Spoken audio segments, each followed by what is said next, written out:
We have a lot to cover in today's video, including the latest trade talk around teams like the Montreal Canadiens, New Jersey Devils, Calgary Flames, Boston Bruins, and the Columbus Blue Jackets. We have an update on UFA Ethan Bear, who's getting close to returning and ready to sign a contract in the coming weeks. We also have news from the NHL waiver wire, a signing in Florida, and a bunch of injury updates. All that coming up next.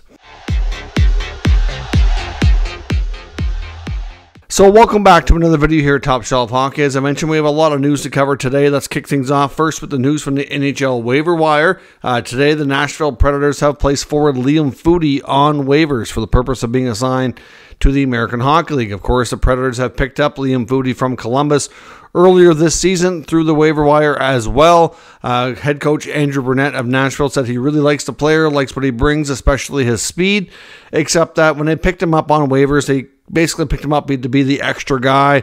Hasn't really gotten a huge chance to play much of a role, and that he'd like to see him stay in the system and go down to the minors and have an opportunity to play a bigger role, and with the hopes of calling him up later on in the season. But of course, he has to pass through the other 31 teams in the league first. So we'll see. Obviously, a player who had a lot of success in junior, hasn't really translated to a lot of offense at the NHL, but had limited exposure so far.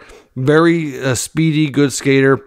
We'll see if he gets picked up or he ends up in Nashville's American Hockey League team. Signing in Florida today, which is 19-year-old Josh Davis, gets his 3-year entry-level contract. He was a 6th-round pick in the 2022 NHL draft, currently with the WHL's Portland Winterhawks. GM Bill Zito with the Florida Panthers described Josh as a physical, energetic, talented player who competes really hard with a lot of heart and tenacity. So obviously a player they like, and seeing how he's developed since he's been drafted, gets his 3-year entry-level contract. The Edmonton Oilers today sent defenseman Philip Broberg down to the American Hockey League. Of course, Broberg's been in the midst of some trade rumors, a bit of a dispute, you could say, between what the Oilers and the agent are both saying. There was word from NHL insiders that Broberg and his agent, who is Darren Ferris, does have a reputation for being a little bit difficult to deal with, but at this point, he wants his player to get more playing time, and they want a fresh start out of Edmonton at this point. But there was a bit of a dispute that they had consent to speak to other teams about a trade, and Ken Holland denied that, the GM of the Oilers. And then the agent fired back and said, well, that's part of our frustration here with this organization. So I don't know that Broberg has a long future with the Oilers, but I know Ken Holland is never really the type to feel like he has to make a move and feels threatened by a trade request. So to be honest, it wouldn't be surprising if he goes down to the minors, gets a chance to play, and if they find the right deal, they'll move him, and if not, then they won't. It's just that simple. It could happen quickly, could happen later, it may not happen at all. Just seen how, if you look at how Holland and the Oilers handled the Jesse Puljujarvi situation, they sat on that for a long time. And it wasn't really affecting them so much because he wasn't a regular in their lineup. So we'll see where that goes. In Boston today, of course, they're playing the Sabres. They had to recall goaltender Brandon Bussi on an emergency basis. Jeremy Swayman is ill. There was some talk going around about Tuukka Rask today. Tuukka Rask actually appeared at Bruins practice this morning, just filling in for Swayman so they'd have a goalie as part of the group on the ice, which is not unusual when NHL goalies, for whatever reason, can't be there or given a maintenance day off, whatever. They do quite often have goalies either from, a local university, college, or whatever levels that are nearby, just basically to have a body in the net for players to shoot on so that they're not, really kind of shooting into an empty net on a lot of their drills. So at the end of the day, Swayman's going to be missed, but Ullmark will get the start. Bussi will play. There was a post on social media, if you've seen it, don't fall for it, that Tuukka Rask got signed to PTO and was back with the Bruins. That was from fake Elliot Friedman on X or Twitter, I guess formerly Twitter. So you got to be careful on who's impersonating who sometimes.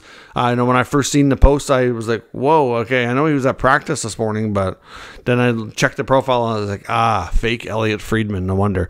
So Tuukka Rask will not be with the Bruins tonight. There was some talk he was going to be the emergency backup goalie in the building tonight. That's also untrue. He just appeared at practice to help them out. If in case you remember, when Tuukka Rask last played, like before he retired, like he had major hip surgery, attempted a comeback, and it didn't go over very well, which is why he decided to call it a day. So can Tuukka Rask play maybe one game on an emergency basis? Maybe, but it's not really ideal, especially after the long layoff. So it was fun to see him, I'm sure, but if anything you see online, don't buy it. It's fake. Fake news. The Ottawa Senators are still awaiting word on Thomas Chabot. There was hope they'd have an update by yesterday afternoon. Then it got pushed to today. Now they're saying it could be another day yet. They're doing some additional tests. It doesn't sound good, though. To me, this says that they're probably wanting multiple opinions on this, which could be the case of maybe him having surgery versus rehab. I know, like, went through that with the Josh Norris shoulder injury last year. It sounds bad, though. All we know is just the way he went off the ice. It's definitely a lower body injury. I believe it to be a knee. So I'm guessing there's probably ligament damage to one of them, one of the main ligaments or something. It's something to that effect. We don't know the extent of it. And it is possible that his season could be over. That's just a vibe the team is kind of putting out, but it probably boils down to whether or not he elects for surgery or rehab and how that could go.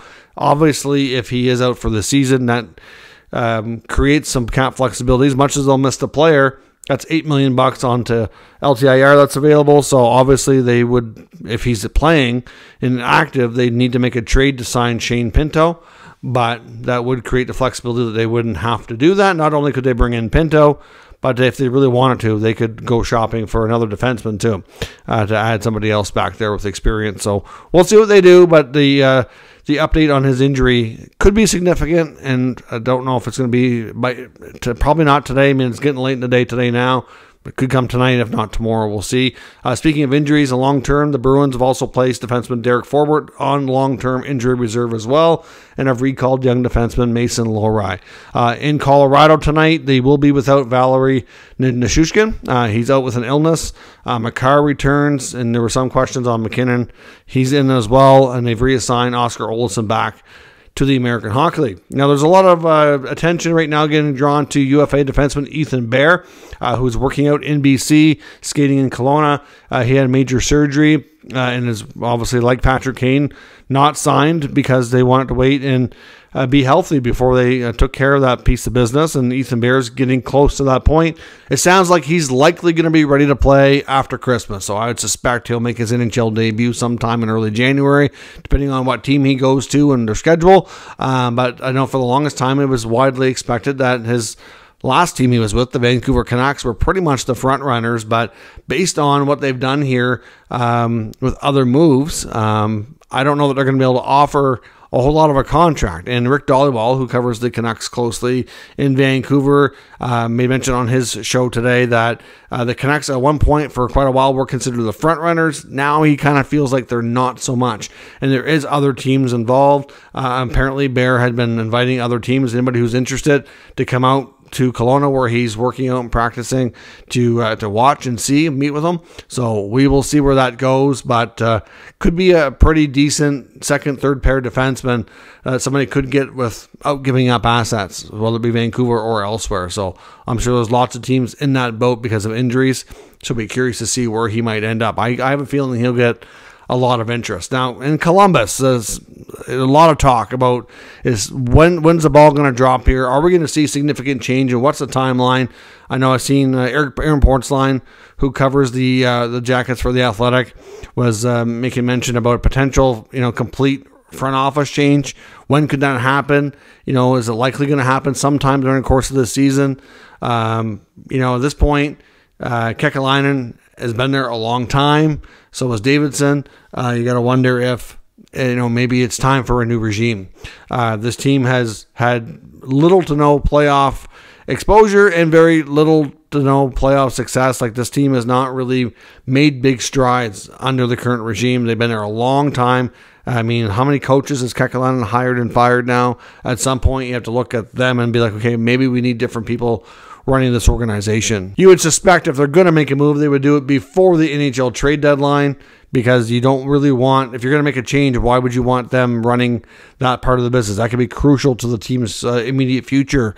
So wouldn't be shocking and surprising. If Portsline's talking about this, who's well connected, I think there's a real possibility we could see major upheaval and change within the Jackets organization. Like I said before, Pascal Vincent, I know, was a widely respected assistant coach and somebody who a lot of people expected to get a head coaching opportunity. He's got it, but the way he's handling a lot of the younger players and the number of players that we've heard of wanting to out, like Emil Benstrom is another one. Sources reporting to Brian Hedger of the Dispatch saying that he wants a change of scenery kind of trade as well. The Kent Johnson treatment. I don't know. It just kind of, it seems to be rubbing some people the wrong way. Patrick Laine's not having a good time. He's out right now again, this time because of illness. So it just makes you wonder what kind of upheaval, what kind of change are they going to see? And if by the end of this year, if this is going to be the team who actually undergoes the most significant change. If we could see a change in president and GM who could then come in, obviously at that point, maybe clean house with a lot of the players who they don't see fitting part of the future, because that's the thing. You're going to want to give the new regime time to assess who should be part of the solution, who should move on, and then of course they want to have time to decide on the coach who's new as well, right? So interesting that we could see a lot of change within that organization. So certainly a team to watch closely as the year goes on.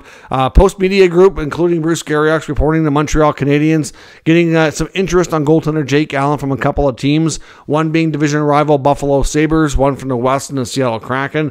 As I had reported on in the last 24 to 48 hours, the Kraken are not happy with a variety of things going on with their team this year, including goaltending, and have been scouring the market, looking at options, trying to see what they can figure out if they can upgrade. Of course, salary cap space is at a premium and difficult and challenging to do. The Sabres are in a bit better cap situation in that regard. Of course, they have Devin Levi, who's been recalled most recently because of UPL being sick, but he can easily go back to the minors. Eric Comrie has not been good. You could easily either trade, if you can't trade him, put him on waivers.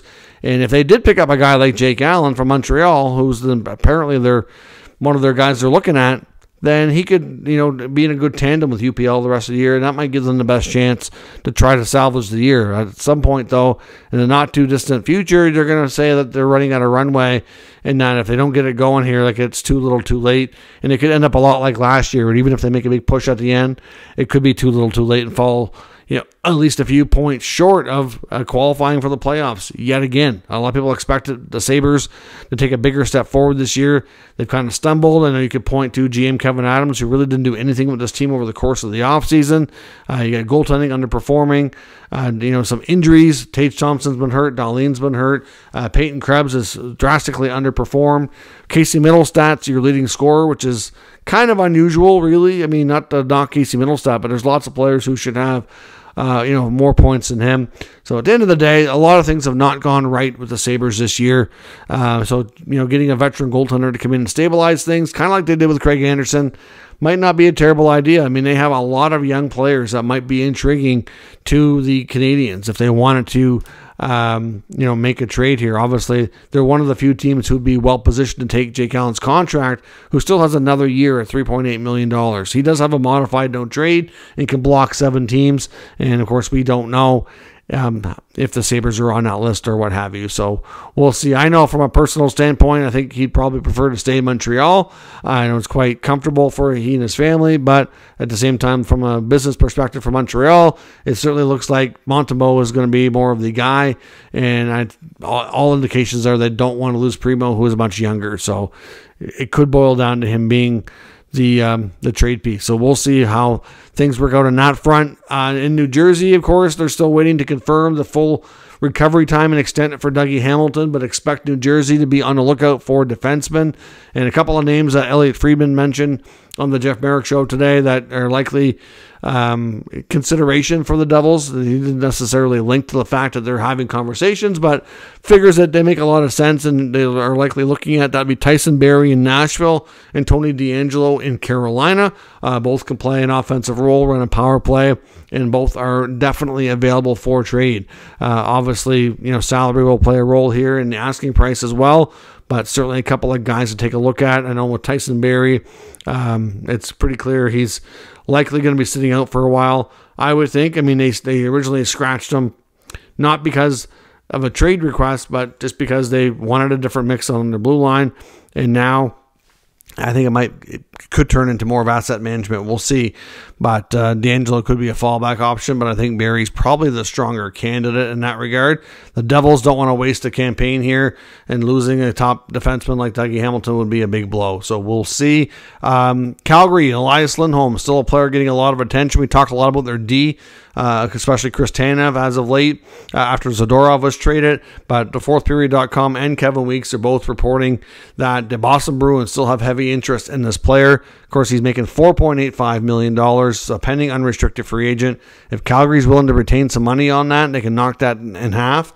That would be an absolutely huge get for the Bruins. And the problem, like I said before, is what would the Bruins trade? I'm not sure the asking price for the Flames, but, you know, Lindholm's a real good player. They're not going to give him away for nothing. Not much we do know. You know, what would the Bruins have that the Flames would want? Well, I would suspect they probably wouldn't want to include young centerman Matt Poitras, who surprisingly made the team this year and is doing all right. So that's probably a non-starter for Boston. Could they maybe want a defenseman back instead? Clearly, they're moving out some of their other D, and they may not get all D back in those trades. The Bruins do have you know, some decent defenders that might be of interest to them. Matt Grzelcyk comes to mind.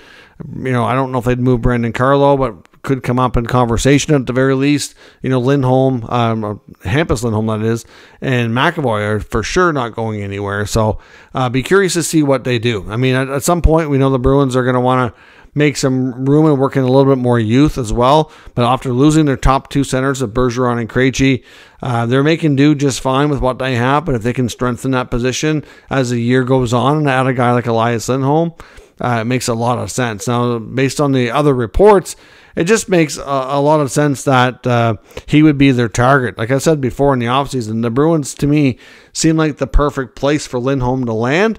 I just wasn't convinced that the Bruins would have the necessary assets to pull off a trade unless they're going to part with something that might surprise us, because Lindholm's a good player. The Flames are going to want a good return.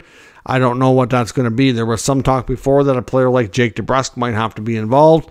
But, you know, there's just, to me, Lindholm could be a great help for guys like Marchand and Pasternak. I think there's a great potential for that to work as the NHL's one of the top lines again. Like, look at what he was used to before with Tkachuk and Gaudreau.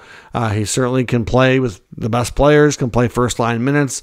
Not making a ton of money, but he'll certainly get a new contract next year and beyond. So we'll see what happens if he can do a contract extension that would increase the value for the Flames. But, of course, that increases what the Bruins have to pay. And I don't know if they can work that out. So we'll see. There's lots of interest. I just don't know if the deal can be done based on the lack of assets on Boston's side. What will Calgary accept? Let me know your thoughts on all that down in the comments. We'll discuss further. If you're new to this channel, of course, make sure you subscribe and stick around. We'll keep you up to date with the latest news, rumors, and analysis of all 32 NHL teams. Thanks for watching, and I'll catch you next time.